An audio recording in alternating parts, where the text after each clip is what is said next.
되려 손으로 만지라 라는 제목으로 같이 하겠습니다. 신앙생활의 단계들이 있어요. 저도 여러 단계들이 거쳐가고 있습니다.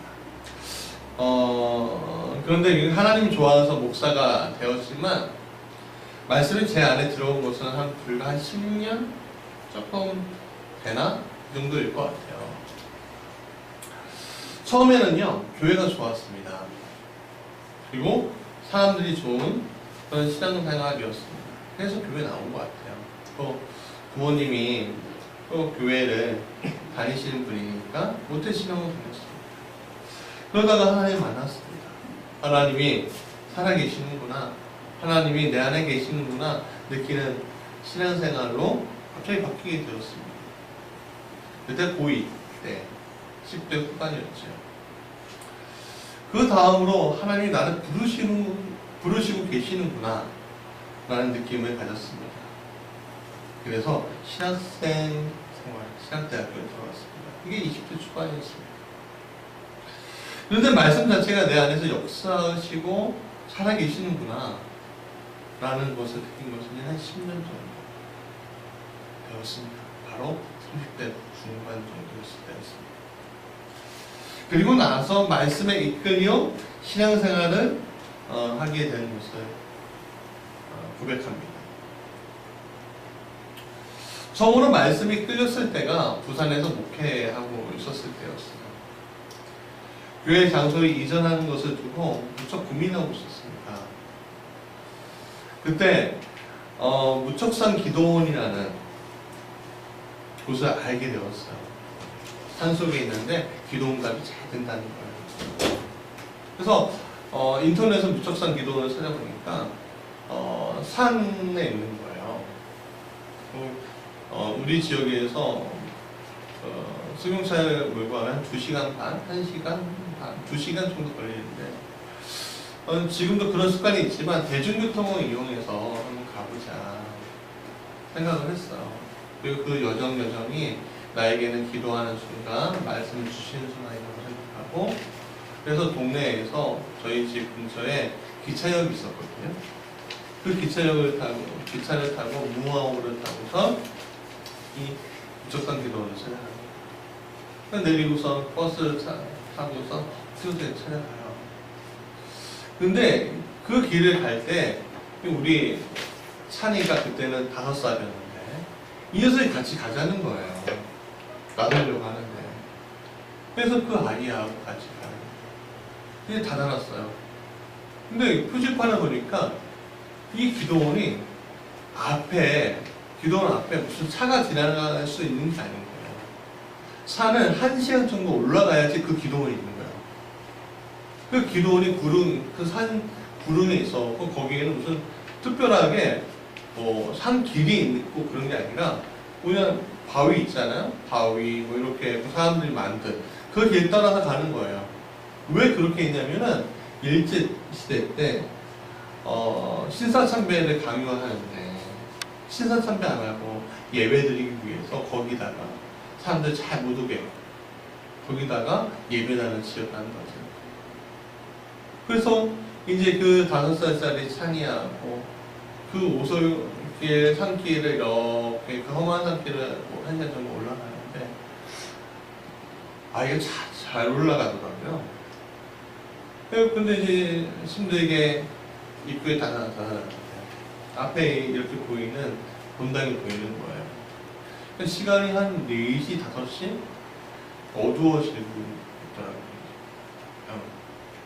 그 이제 하룻밤 잘까 말까 고민하다가 우선 본당에 들어가서 하고 이제 아이하고 같이 조금 쌀쌀할 때인데 갔어요. 가갖고 이제 성경 말씀 다 피면서 기도하였죠. 하나님 말씀을 들어가요. 하나님 어떤 말씀을 나에게 역사하실 겁니다. 찬이는 옆에서 지쳤는지 잠이 들더라고요. 그래서 기도하면서 처음 성경을 딱 피는데 그때 갑자기 제 눈에 말씀이 선명하게 보이는 구절이 보이는 거예요. 바로 이사야서 54장 8절 말씀이었습니다. 같이 읽어볼까요? 내가 넘치는 진노로 내 얼굴에게서 잠시 가렸으나 영원한 자비로 너를 긍휼히 여긴다. 내 구속자 여호와께서 말씀하시니까 갑자기 여기 이 말씀 가운데 내가 너를 영원한 자비와 영원한 긍휼로 너를 보고 있어, 그런 마음을 주시는 거예요. 이게 말씀 내 말씀이네? 그러면 주님 신약 말씀을 달라고, 신약에서도 그 말씀을 주셔야지 제가 검증 가능하겠다고. 근데 갑자기 하나님 말씀이 마태복음 28장을 피하는 말씀을 딱 주시는 거예요. 그래서 28장을 딱 폈는데 이 말씀을 주시더라고요. 읽어볼까요? 시작. 이에 예수께서 이르시되 무서워하지 말라. 가서 내 형제들에게 갈릴리로 가라. 거기서 나는 보리라 하시니라 라는 말씀 주시는 거예요. 그러면서 저에게 주시는 게 내가 먼저 갈릴리로 가 있겠다라고 하시는 거예요. 근데 그게 불과 30분밖에 안 됐어요. 30분. 더 이상 기도하고 싶어도요, 그 말씀이 계속 와 닿으니까, 계속 움직이니까, 더 이상 기도할 필요가 없는 거구나. 이 말씀 내가 믿으면 되는 거구나. 하고서 이 아이를 깨워서 내려가기 시작하는데, 어두워집니다. 이제 어두워지니까 이 문제가 뭐냐면, 이 산업도로였는데, 버스가 안 다니는 거예요. 버스가 미리 끊긴 거야. 왜 어떻게 갈 방도가 없고, 택시를 잡을 수도 없고, 이거 어떻게 해야 하나. 막 다급해지는데, 마치 한 무리가 내려오더니 승합차를 타고 이렇게 내려오는 거예요. 승합차를 탔어요. 혹시 어디 가시냐고. 도시나 작은 마을이나 이런 데 있으면 좀 내려달라고 얘기하는데, 이분 부산에 있다. 그 차를 타고서 부산으로 무사히 집 앞까지 왔어요. 근데 진짜 역사하시는 게 뭐냐면 그 다음날 정말 그 선교지를 이전하려고 하는데 그동안 안 됐던 게 바로 풀리는 역사가 있었어요. 그래서 그 거점이 만들어진 일이 있었습니다. 그때 느꼈어요. 말씀이 살아 역사하시는 그게 직접 체험되었더라고요. 그때서부터 말씀이 내 삶의 중심이 되고 제가 가지고 있는 어떤 성경적인 입장의 중심이 되는 일들이 생겼습니다. 말씀이 제 안에 역사하는 것을 따라 움직였는데 놀라운 일들, 생각지도 못한 일들, 하나님께서 역사하는 일들이 생생하게 우리에게 보여지는 일들이 때가 있습니다. 그렇기 때문에 그 생생함을 아는 사람들은 함부로 자기를 움직이지 않습니다. 여러분들에게 그 말씀이 어떻게 다가오십니까? 여러분들은 움직이고 계시는 말씀이 있나요? 여러분들 신앙 단계에서 여러분들은 어디에 해당이 되십니까? 오늘 요한일서 1장 1절에 이렇게 얘기합니다. 태초부터 있는 생명의 말씀에 관하여는 우리가 들은 바요, 눈으로 본 바요, 자세히 보고 우리의 손으로 만진 바라 하고 있습니다. 즉 생명의 말씀을 듣고 보고 손으로 만진다고 했습니다. 그렇다면 우리에게 여러분들은 말씀 어떻게 듣습니까? 어떻게 보고 계십니까? 아니면 어떻게 손으로 만지고 계십니까? 아니 말씀을 어떻게 듣는 거, 그래 듣는 건 알겠는데 어떻게 본다고? 그냥 그걸 만질 수 있다? 그렇게 얘기하시는데 여러분 오늘 이 본문의 말씀을 가지고 우리가 좀 깊이 있는 신앙생활, 말씀이 내 안에서 역사하는 신앙생활에 대해서 좀 같이 나누고자 합니다. 자, 우리 크리스천 질문을 하나 해야 돼요. 태초부터 있는 생명의 말씀은 무엇인가? 태초부터 있는 생명의 말씀은 뭐죠? 말씀이라는 것 자체는요, 말씀의 본질이 있고요, 말씀의 실체가 있고요, 말씀의 본성이라는 게 있습니다. 그렇다면 말씀의 본질은 무엇인가요? 그것은 바로 아버지 하나님입니다. 그렇다면 말씀의 본체는 무엇인가요? 그것은 바로 예수 그리스도를 이야기합니다. 그럼 우리가 답은 나오죠. 본성은 뭐죠? 바로 보혜사를 얘기하시는 거죠. 성령을 얘기합니다. 즉 말씀이라는 것은 결국 삼위 즉 성부, 성자, 성령이면서 일체이신 하나님 자신이 있구나 라는 것을 우리가 성령을 통해서 알 수가 있고 성령을 말씀하고 있는 겁니다. 그리고 그것이 내 안에서 깨달아 알아야 한다는 거예요. 그래야 우리가 제대로 된 신앙생활을 시작할 수 있게 되는 것입니다. 그런데 많은 이들이 성부, 성자, 성령을 듣기는 들었어도 알지 못하고 성부, 성자, 성령을 보긴 보았어도 알지 못하고 서로 만졌는데 알지 못하는 신앙생활을 하게 됩니다. 그게 참 안타깝습니다. 그런 일들이 너무 많아요. 하나님 오늘 역사하고 있는데, 말씀으로 역사하고 있는데, 보여주고 있는데, 우리가 서로 만지고 있는데도 불구하고 이게 하나님이 하신 거야? 하나님 정말 우리와 함께 하고 있는 거야? 하나님 정말 살아 움직이고 있는 거야? 그렇게 퀘스천을 계속 우리가 질문할 때가 있다는 거예요. 그러니까 하나님이 역사인지, 이게 마귀의 역사인지, 구분하지 못해요.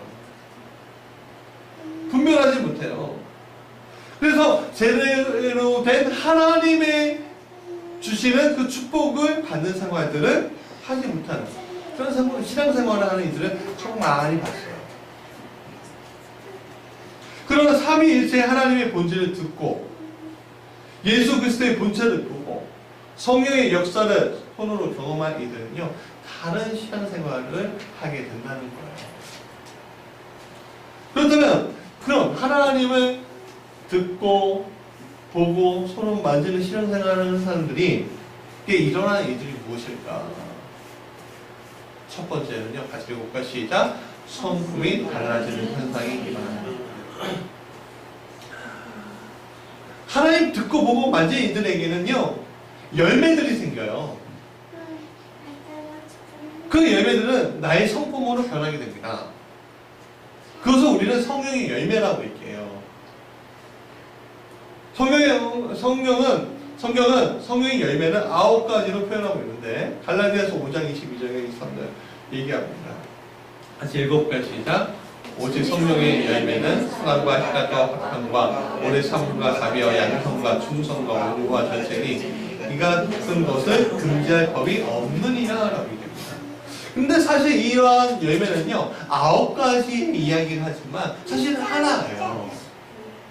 왠지 아십니까? 저 밑에 영어 단어 있죠. The fruit of the Spirit. 이게 뭔지 아십니까? 복수가 아니라 단수로 표현하고 있잖아요. 그러니까 여러분 이것은 결국 성령의 열매를 우리가 한 가지 내가 자비가 없으니까 이 양선을 취해야 돼. 온유가 없으니까 오래 참음이 없으니까 오래 참음을 찾아야 돼. 온유는 있는데 뭐가 없으니까 그거 해야 돼. 그런 것이 아니라 이 9가지로 대표되는 이 모든 성품이 원래는 한 가지라는 거예요. 그럼 그 한 가지는 뭐예요? 하나님의 마음, 하나님의 성품이라는 거죠. 이것은 그때그때 나타나는 어떤 현상에 대한 것이지 본질은 결국 하나예요. 하나님의 성품. 하나님을 듣고 보고 경험하는 자들에게 주시는 성품이라는 거예요. 하나님을 만나는 이들에게는 사랑과 희락과 화평과 오래 참음과 자비와 양성과 충성과 온유와 절제의 열매들이 맺혀 있겠죠. 오늘 우리의 삶의 한순간마다 나타나는 일들이 참이 하나님을 만나는 이들에게는 나타난다는 거예요. 이게 무슨 말이냐? 여러분, 나는 온유한데 오래 참음이 없어? 그게 아니라 어떤 현상 앞에서 온유할 수도 있고요. 온유함이 필요할 때 온유함이 나타나는 거고요. 오래 참음이 필요할 때 오래 참음이 나타나는 거예요. 절제가 필요할 때 절제의 마음이 나타나는 거예요. 누구의 도우심으로? 바로 하나님의 도우심, 성령의 도우심으로 말미암아. 그 성품들이 나타나는 거예요. 그러니까 여러분, 나는 온유가 없으니까 온전히 찾아야 해? 아니에요. 물론 우리가 환경적으로 우리가 자라오면서 성품들이 어떤 사람은 온유가 강한 사람이 있고 어떤 사람은 자비가 강한 사람이 있고 어떤 사람은 오래 참음이 강한 사람이 있고 충성한 강한 사람들이 있어요. 그리고 어떤 부족한 사람들이 있어요. 우리 인내가 너무 부족해. 자비가 너무 부족해. 그렇게 얘기하는 사람들이 있어요. 그러나 하나님을 만난 사람들은요, 그것이 채워지는 역사가 있다니까요. 여러분들에게 9가지 성품이 다 있다는 거예요. 그것이 많이 도드라지는 사람이 있고 많이 도드라지기도 하지만 많이 축소되기도 해 있는데 그 축소된 것은 성령께서 하셨다는 거죠. 지금은 약간 그런 것들이 있는데 제가 좀 말을 더듬을 때가 있습니다. 예전에 부목사 생활할 때 내가 사회를 보는데 막 떨리는 거예요. 그러니까 설교가 메인인데 이 사회 보는 사람이 막 떨려 더듬이면 어떻게 돼요? 그 다음부터는 사회를 못 보게 하다 이거죠. 제가 그래요. 좀 제 마음이요, 심장이요, 헐만 하잖아요. 덩치 인간한테 심장이 요만해요. 근데 청소년 시절 때는 정말 많이 더듬었어요. 사람들이 얘기해요. 이거 너가 생각이 많아서 더듬는 거야. 뭐 이렇게 얘기하는데 사실 그렇지 않았어요. 생각이 많지도 않았는데 그거는 제 모교회 사람들도 잘 알아요. 그런데 작년 말에 이 모교회에 가서 설교할 때가 있었습니다. 근데 사람들이 깜짝 놀랐어요. 아니 말도 더듬고 말주변도 없었던 아이가 뭐 청년 때까지 있었으니까 이 아이가 목사가 되어서 20년 만에 나타났는데 굉장히 은혜 있게 잘 전하는 모습으로 설교를 하는 거예요. 그러니까 깜짝 놀라는 거죠. 근데 전하는 저조차도 굉장히 깜짝 놀랐습니다. 왜냐하면 그 강대상에 올라가기 전에 제 마음 가운데 굉장히 두렵고 굉장히 떨리는 마음이 있었거든요. 왜냐하면 제가 20년 만에 제 목요일을 방문하는 거잖아요. 첫 번으로 설교하는 거잖아요. 거기서 감명을 받으셨는지 지난 5월인가요? 4월인가요? 저는 거기 가서 1일 전도 집회하고 있잖아요. 근데 제가 이 더듬기도 하고 떨리기도 하는 제가 왜 어떻게 그분들에게 은혜 있게 말씀을 전할 수 있었을까요? 그거는 제가 특별한 능력이 있어서 그런 것이 아니라 성령이 함께 하시니까 나의 약점들이 덮어지면서 하나님이 나타나신 거예요. 제 안에서.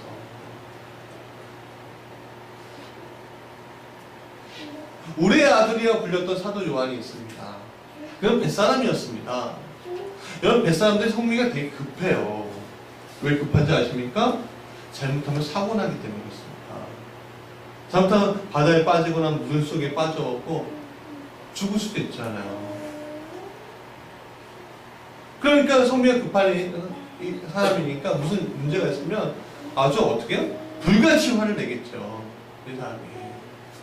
그러니까 예수님이요 그 사람의 별명을 우레의 아들이라고 지은 거예요. 근데 그가 하나님의 말씀을 들었어요. 예수님을 어떻게 해요? 보았어요. 성령은 역사를 손으로 체험했어요. 그러니까 그의 이름이 우레의 아들에서 뭘로 변해요? 사랑의 사도로 변해요. 그래서 요한일서 4장에 이렇게 얘기해요. 처음부터 7절 사랑하는 자들아 우리가 서로 사랑하자. 사랑은 하나님께 속한 것이 사랑하는 자마다 하나님으로부터 나서 하나님을 알고 사랑하지 아니하는 자는 하나님을 알지 못하나니 이는 하나님은 사랑이다. 사랑으로 시작해서 사랑으로 끝나요. 말씀이. 사랑하는 여러분, 우리는 분명히 부족한 것이 있어요. 연약한 것이 있어요. 어떤 사람은요, 쉽게, 이것에 대해서, 뭐, 9가지 아니어도, 또 다른 부분에서 연약한 것이 있어요. 말씀은 들었는데, 맞아? 계속 의심하는 사람들이 있고, 도마처럼. 아니, 역사가 일어났는데도, 정말 이게, 내 능력 아니야? 그렇게 생각하는 사람도 있고, 부족한 것들이 많이 일어나요. 또 그런 것도 있어요. 그러나, 하나님의 말씀이 들려지고, 보고, 또 그것을 손으로 경험하는 사람들은요, 정말 우리가 잘나고 능력 있는 것 말고, 우리가 정말 두렵고 떨리는 그 자리에 있을 때, 그것들이 정말 하나님의 역사로 나타내지는 것을 경험하게 된다는 거예요. 성품이 완전히 바뀌게 된다는 거예요.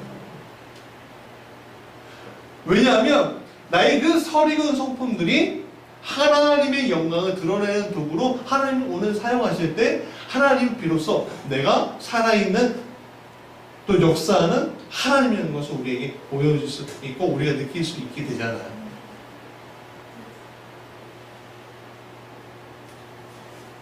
그래서 여러분, 우리가 부족한 것들 있습니까?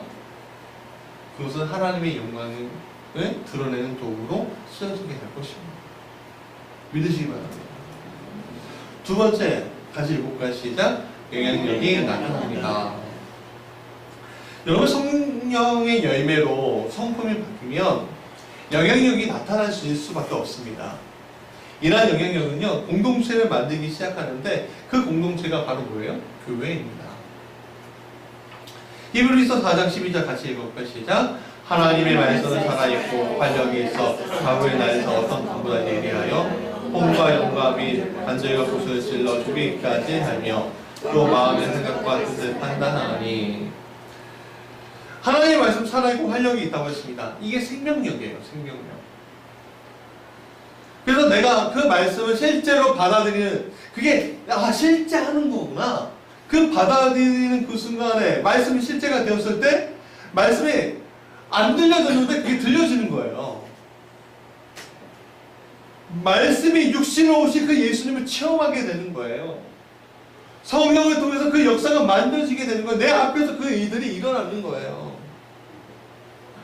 그게 바로 교회예요. 성령의 역사 가운데 있는 이들에게 교회는 하나님을 듣고 보고 만나는 장소죠.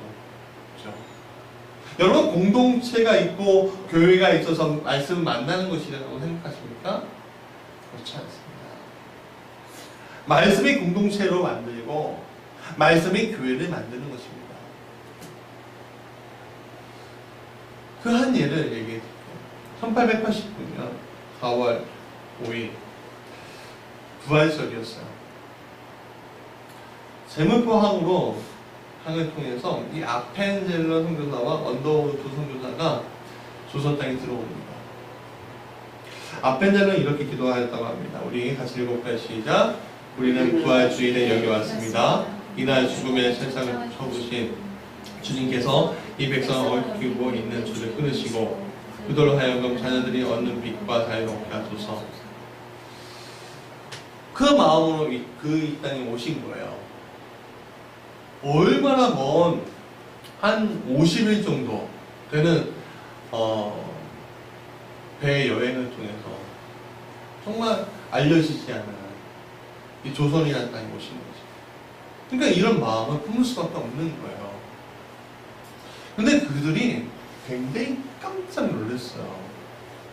깜짝 놀라는 일이 있었습니다. 왜냐하면 이 아펜젤러와 언더우드 선교사가 복음을 전하기 위해서 이제 곳곳에 여행을 하는데 평양을 거쳐서 황해도로 도착했을 때 이게 웬걸? 교회가 이미 있는 거예요. 소래교회라고 하는데, 그래서 깜짝 놀랐습니다. 뭐지? 이 교회는 뭐야? 아펜젤러가 이렇게 얘기했답니다. 우리는 이 땅에 씨를 뿌리러 온 것이 아니라 이미 뿌려진 씨의 열매를 추수하러 왔습니다. 어떻게 이런 일이 일어난 것일까? 스코틀랜드, 영국의 스코틀랜드 선교사 로스와 맥킨타이어라는 분이 있습니다. 이분들은 중국 선교사예요. 근데 만주에서 이분들이 그 조선에 선교를 하기 위해서 계속 기도하고 있었습니다. 근데 조선의 문이 열리지 않는 거예요. 세국 정책 때문에. 그러다가 의주에서 홍산무역을 하는 청년들을 만나기 시작을 합니다. 근데 이 청년들이 이렇게 얘기합니다. 우리에게 조선말을 가르쳐주면 우리가 옷을 후히 주겠다. 이 청년들은요, 홍산무역하는 것보다 더 많은 돈을 받아요. 그러다가 예수님을 믿게 되고 예수님을 섬기게 되었습니다. 첫 신자가 된 거죠. 그래서 그러다가 서상윤이라는 분이, 이분이 양반이고 또 학식이 좀 있었어요. 그 양반 출신인데 그분도 홍산무역을 하는데 장티푸스가 걸린 거예요. 그러니까 그 당시에 장티푸스는 죽을 수밖에 없는 병이잖아요.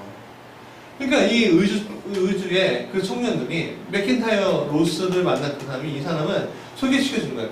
그러니까 하나님이 이 로스 맥킨타이어 그 선교사님한테 마음을 딱 주시고 이 사람 꼭 살려야 되겠다 하고 이 사람을 헌터라는 의료 선교하는 사람한테 보여줍니다. 그래서 그 사람을 고치게 돼요. 근데 이 사람이 어디 출신이에요? 양반 출신이라고 했잖아요. 그러니까 머리에 든 게 있는 거예요. 공부한 게 있는 거예요. 그래서 이 사람하고 뭘 만들었냐면 성경을 만들기 시작했어요. 누가복음이지. 그래서 1882년 3월 24일 심양서 한글 성경 누가복음 3,000권을 최초로 발간하게 됩니다. 근데 서상윤의 이분이 이제 세례를 받고 했는데 이 성경을 또 갖고 와야 되잖아요. 그래서 10권을 딱 챙겨왔고요. 어떻게 복집을 해고 이 국경을 딱 써놨는데 글쎄 걸린 거예요. 근데 그 당시에만 해도 박해가 있을 때였잖아요. 죽을 목숨이구나.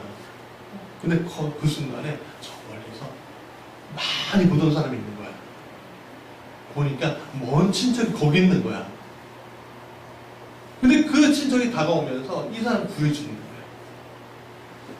그래 그 사람은 또 가고 이 성경을 가지고서 이제 사람들에게 권서라고 해요. 성경을 파는 사람들 권서라고 했어요. 그 당시에. 성경을 이제 팔면서 가르쳐 주는 거예요. 전도하게 됐어요. 그리고 그 전도하다가 어떻게 주일 예배를 시작을 하기 시작했어요.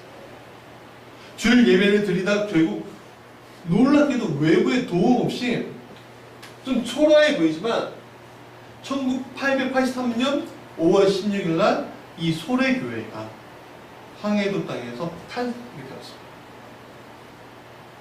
놀라운 일이 아닐 수 없어요. 여러분, 어떻게 외부의 도움 없이 교회를 세울 수 있습니까? 우리 스스로의 힘으로. 그래서 세 번째 같이 읽어볼까요? 시작. 기적의 역사가 우리에게 나타납니다. 기적의 역사라고 얘기할 수밖에 없는 거예요.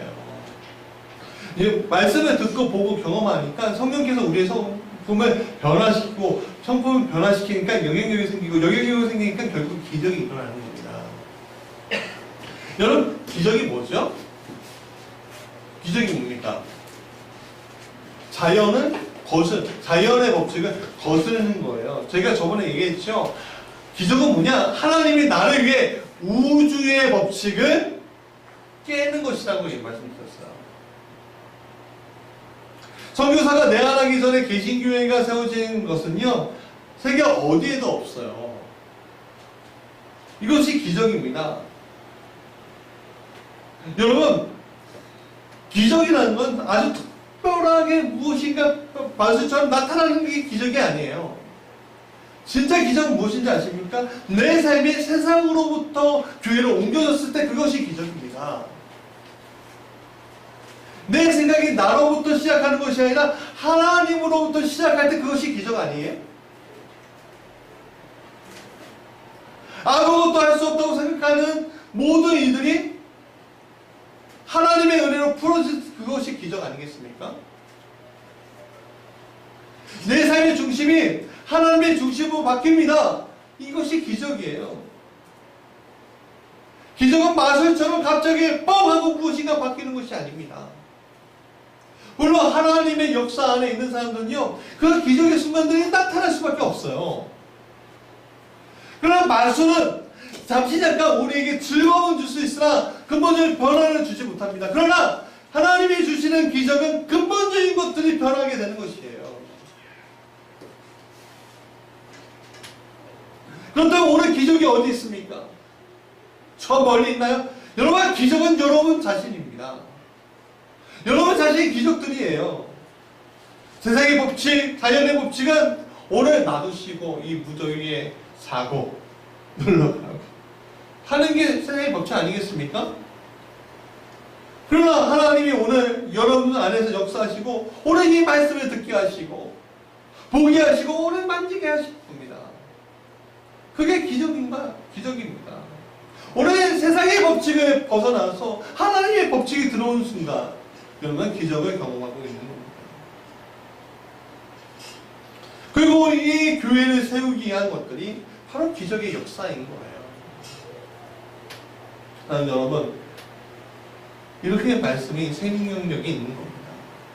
영향력을 끼칩니다. 결국 이 교회를 세우게 됩니다. 오늘 교회는 누구죠? 이 무지개 교회, 이 건물이 교회인가요? 아닙니다. 교회는 바로 여러분들이 교회입니다.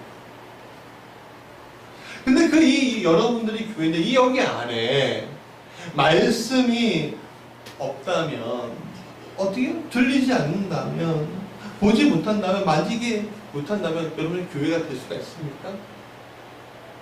교회가 될 수 없어요. 안타깝게도. 그렇기 때문에 오늘 우리는 우리가 교회이니까 말씀이 내 안에 들어오도록 노력해야죠. 차 뭐예요? 그 앞에, 운전대 앞에 그냥 성경책 올려놓기만 하는 것이 아니라 내 책장에 어느 한편에 성경책 올려놓는 거 아니라 TV 위에 성경책 올려놓는 것이 아니라 교회 올 때만 가져오는 것이 아니라 실제로 그 말씀이 내 안에 들어오게끔 무지하게 노력을 해야 한다는 거예요. 그럴 때 그 말씀이 내 안에서 영향력을 끼치게 되고 그 영향력이 바로 여러분들이 교회가 되게끔 만들어준다는 겁니다. 그게 바로 하나님의 선물이라는 거죠. 그러기 위해 오늘 하나님의 말씀을 들으시기 바랍니다. 들으면 보이게 되어 있어요.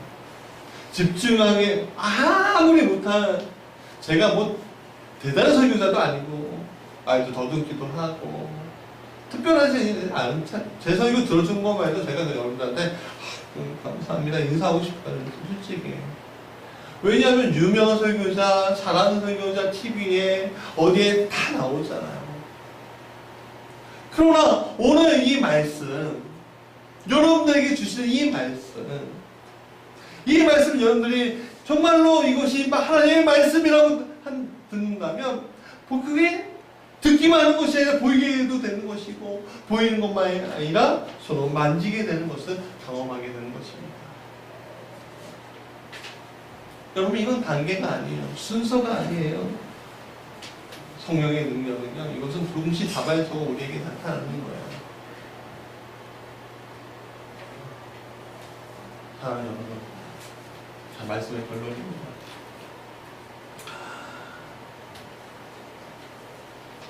우리 아이들하고 요즘에 레인보우 서머스쿨을 하고 있어요. 근데 솔직히 우리가 여름성장학교를 하고 싶은데 여력이 좀 안 돼요. 그래서 그냥 아이들 데리고선 큐티도 하고 공부도 하고 그렇게 여름을 보내자 생각하고, 그래서 뭐 누구 있겠어? 산이야 그 이제가 요즘 표적이지.